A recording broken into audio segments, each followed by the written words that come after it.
E agora sim vamos falar então casos que possibilitam pedir revisão para melhorar a aposentadoria.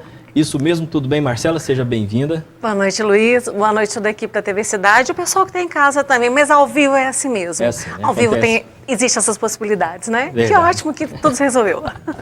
Vamos começar então falando aí da primeira pergunta, né? O Giovanni vai colocar aqui para nós, que vai ser sobre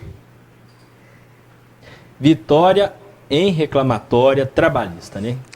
Uma das possibilidades de aumentar o valor da aposentadoria é quando esse segurado, esse trabalhador, teve durante o seu tempo laboral algum período que não foi contabilizado. Às vezes a empresa não fez a contribuição previdenciária desse período, ou seja, ele perdeu no valor porque deixou de pagar a contribuição durante um período e muitas vezes ele deixa para requerer a insalubridade ou a periculosidade pós-término de contrato de trabalho. Então, muitas vezes ele aposenta e depois que ele aposenta que ele vai pedir essa revisão. E essa revisão, ela tem que ser computada no INSS. E muitas vezes fica-se o direito, comprova-se o direito, mas esse tempo que ele ganhou não é levado para o INSS. Então, é uma das possibilidades de ter um aumento no valor da sua aposentadoria. Agora vamos falar então da segunda possibilidade, né? Que é tempo no trabalho rural. Esse tempo no trabalho rural, que eu falo do labor rural, que é bem famoso, é quando a pessoa não é só residir na zona rural, tem que trabalhar na zona rural em regime de economia familiar. Então, nesse caso, é possível aumentar o cômputo, aumentar o tempo do seu tempo de trabalho, aumentando assim o seu fator, seja para a mulher até o final do ano 85 e homem 95 pontos, idade e tempo de contribuição, mesmo sendo por idade, comprovar esse tempo de labor rural. Lembrando, mas não é só residir na zona rural e ter um terreno na zona rural, não. Tem que fazer prova do exercício dessa atividade rural. Com ressalvas, né? Com ressalvas, porque nem sempre é possível comprovar esse tempo rural. Ok, vamos então para a próxima, Giovanni. Então, tá aí. Vamos falar período trabalhador como servidor público. Isso, nesses casos, o que acontece? Às vezes o servidor, o trabalhador, ele faz um concurso. Suponhamos ele presta serviço para o Estado, para o município, faz um outro concurso, então ele vai deixando o tempo dele em várias cestinhas. Só que na hora da aposentadoria, às vezes ele esquece um tempo que ele trabalhou. 6 meses, 8 meses, 1 ano, 2 anos, ele esquece, vai dar muito trabalho, pegar CTC, requerer na cidade administrativa que realmente tem um gasto e demanda um tempo. Então isso tem que ficar muito atento quanto a esse tempo perdido no seu tempo de trabalho, né, nesse tempo que está no seu CNIS. Então, às vezes, um tempinho que você trabalhou em algum outro regime, como servidor público, você pode levar para a INSS e melhorar o valor da sua aposentadoria. Tá certo? Então, a próxima, Giovanni. Pagamento de contribuições em atraso.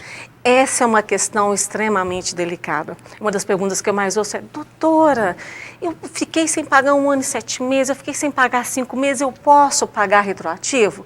Pode, dentro de algumas ressalvas. Uma delas é, esse tempo atrasado não pode pagar no caso de aposentadoria por idade, porque 15 anos tem que ser pagamento em dia, então não pode ter pagamento em atraso. E para você fazer o pagamento desse pagamento em atraso, você tem que comprovar o exercício de uma atividade remunerada. Como que você vai indenizar o INSS sendo que você não trabalhou? Tem que fazer prova. É muito fácil para o segurado ir na agência do INSS e falar: olha, procura um servidor, né? Eu quero fazer pagamento das minhas contribuições em atraso. Vai ter que desembolsar o valor muito alto, porque tem juro, tem correção, está em atraso. E muitas vezes ele faz essa contribuição, ele indeniza o INSS, mas esse valor vai entrar como valor, mas não vai entrar como tempo. Então ele vai requerer aposentadoria e vai ser negado. Então tem que ter um profissional habilitado te orientando numa situação como essa. Tá certo, agora a próxima é, vamos ver aqui, menor aprendiz e serviço militar. Você fez? Você serviu? Não, eu fui dispensado. Por que você foi dispensado, você lembra? Não lembra, né? Fui dispensado. Então, mas esse período de trabalho, né, como serviço militar e o período também como menor aprendiz, quando faz curso técnico, como exemplo aqui em Itaúna a gente tem o Senai, essa comprovação desse período em que ele estudou pode também somar para computar tempo para aposentadoria, tanto o serviço militar como menor aprendiz. E agora a próxima, vamos falar então sobre tempo insalubre. O famoso tempo insalubre, né? É a melhor parte que tem, essa parte do tempo insalubre. Atividade especial, que foi a primeira pergunta. Lembra que eu falei sobre comprovação da atividade especial? Então, gente, comprovar a atividade insalubre não é só ter o PPP, não. Vai lá na internet, no Google, né? E pergunta qual... Não é assim que funciona. O preenchimento de um PPP, ele é muito detalhado. Existem informações que têm que ser muito bem preenchidas, porque senão você vai levar esse documento, o INSS não vai analisar. Ele vai falar que aquele documento não está correto, ou até nem faz cômputo desse tempo e nem explica o porquê que ele não levou em consideração esse período. Então, o ideal, nesse caso de tempo insalubre, se for fazer uma revisão, lembrando ainda que a revisão são 10 anos. A não ser que o INSS não tenha analisado esse documento. O documento foi juntado, mas o INSS não analisou. Então, o tempo insalubre também tem que ser revisto. Por isso que é bom ter um profissional também acompanhando essa revisão e até mesmo o processo de aposentadoria. Isso aí, com certeza, né? Agora, a próxima pergunta, vamos falar então sobre revisão do teto. Sabe para quem que é essa revisão do teto? Para quem aposentou entre 1991 e 2003.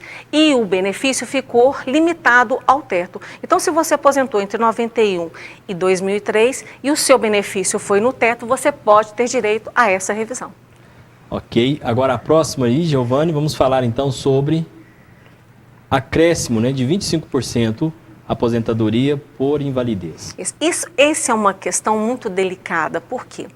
Todo segurado que aposenta por invalidez parte do princípio, lógico, que ele está doente. Se ele tem capacidade para o trabalho, ele não dá conta, às vezes, muito bem de fazer as questões simples do dia a dia, como cuidar da sua higiene pessoal, a sua alimentação. Então, nesse caso, a família desse segurado e segurado pode requerer esse acréscimo de 25%. Lembrando ainda, na aposentadoria por invalidez. Aí você me pergunta assim, doutora, e nos casos onde tem aposentadoria por idade e por tempo de contribuição, e esse segurado fica incapaz, como que fica? Essa matéria está sobrestada no Supremo Tribunal Federal, aguardando o posicionamento do Supremo, porque eles estavam usando por analogia esse pedido de 25%. Então, se você aposentou por invalidez, tem o direito de requerer esse 25%, vai passar por uma perícia, mas vai depender do laudo do perito. Mas nós temos a justiça também para poder colher esses pedidos. Isso aí. Agora a próxima, Giovanni. Vamos falar então sobre diferença por auxílio-doença, né? Olha que interessante, mais uma coisa muito interessante. Todo segurado que recebe o auxílio-doença, ele nunca recebe o valor integral. Ele recebe a média dos últimos 12 meses, mas o INSS desconta 9% do valor do benefício dele. Por que o INSS desconta esse valor? Porque o INSS cobra como se fosse uma taxa de administração do benefício. Muitas vezes esse segurado fica afastado 1, 2, 3, 5, 10, 15 anos e o INSS mensalmente descontando esse valor de 9% de administração do auxílio-doença. Então, nesse caso, se você aposentou por invalidez ou até mesmo se você recebeu esse auxílio-doença por muito tempo, vale a pena ingressar com o pedido e receber, inclusive, os atrasados. Ok. Agora a última, Giovanni. Coloca aí para nós. Vamos falar então recuperação dos descontos, né, do imposto de renda. Da pessoa física. Esse caso aqui, muitas pessoas também não têm acesso a essa informação, porque se uma pessoa está aposentada, independente do tipo da aposentadoria, e ela, porventura, tem algum problema, uma doença grave, então nesse caso ela também tem direito a pedir o desconto, ela não vai pagar o imposto de renda, como pessoa física, uma vez que ela está doente e não é necessário ela pagar o imposto de renda. Ok, Marcelo, então tá aí, né? Tá aí, muito obrigado pela sua participação aí, né, desta quarta-feira. Dá tempo da gente colocar outra matéria aí, que fala também de um assunto interessante, Giovanni? Pode ser? Então, muito obrigado pela sua participação aí. Obrigada, Luiz. Até a próxima semana. Vocês vão me receber aqui? Vamos, sim. Então tá bom. Então eu estarei aqui. Um abraço a todos o pessoal que está em casa, né? A equipe da TV Cidade. Obrigado por tudo. Tá certo.